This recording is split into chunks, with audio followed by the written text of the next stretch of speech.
বুদ্ধিমান রাজু আর কৃপণ জমিদার। এক গ্রামে থাকতো রাজু নামের এক ছেলে। রাজু ছিল খুব গরিব, কিন্তু তার বুদ্ধি ছিল ধারালো তলোয়ারের মতো। সে সবসময় ভাবত কিভাবে গ্রামের মানুষকে সাহায্য করা যায়। ওই গ্রামেই থাকতেন এক জমিদার বাবু।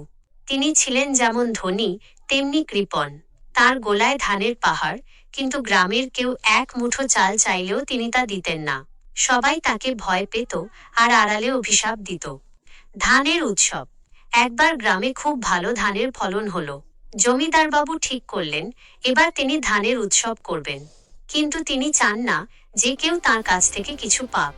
তিনি ঘোষণা করলেন যে আমার ধানের চাল দিয়ে সবথেকে লম্বা ভাত বানাতে পারবে তাকে আমি 100 সোনার মোহর পুরস্কার দেব।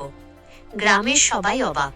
ভাত তো সবাই বানাতে পারে, কিন্তু কে বেশি লম্বা ভাত বানাতে পারবে? সবাই চেষ্টা করলো। কেউ 1 আঙুল লম্বা, কেউ 2 আঙুল লম্বা ভাত বানাল।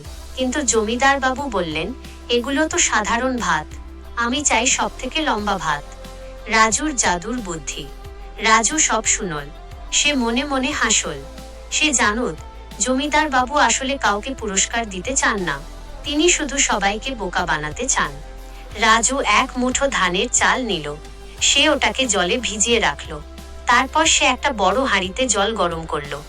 জল ফুটে উঠতেই সে চালগুলো হাঁড়িতে দিল। সে কিছুক্ষণ অপেক্ষা করল। তারপর সে হাঁড়ির জল ফেলে দিল। রাজু এবার জমিদার বাবুর কাছে গেল। সে একটা থালায় ভাতটা ঢালল। সবাই হাঁ করে তাকিয়ে দেখল। রাজুর ভাত জমিদার বাবুর ধানের চালের মতোই লম্বা। জমিদার বাবু রেগে গিয়ে বললেন, এ কি? এ তো সাধারণ ভাত, আমি চাই সবথেকে লম্বা ভাত। রাজু শান্ত হয়ে বলল, জমিদার বাবু, আপনার ধানের চাল থেকে যদি সাধারণ ভাত বের হয় তবে আপনি কিভাবে পুরস্কার দেবেন? আপনার ধানের চাল থেকে তো জাদুর ভাত বের হতে পারে না। জমিদার বাবু লজ্জিত হলেন। তিনি বুঝলেন রাজু তার বুদ্ধির কাছে জিতে গেছে। তিনি পুরস্কার রাজুকে দিতে বাধ্য হলেন। শেষ হাসি। রাজু পুরস্কারের সোনার মোহর দিয়ে গ্রামের মানুষকে সাহায্য করল। সে গ্রামে একটা স্কুল বানাল, একটা হাসপাতাল বানাল। গ্রামের মানুষ রাজুকে খুব ভালোবাসত। জমিদার বাবুও বুঝতে পারলেন বুদ্ধির কাছে ধনও হার মেনে যায়। তিনি এবার থেকে গ্রামের মানুষকে সাহায্য করতে শুরু করলেন। গল্পের শিক্ষা, বুদ্ধিমান মানুষ কখনোই হারে না। সে সবসময় জয়ী হয় আর সবার ভালো করে।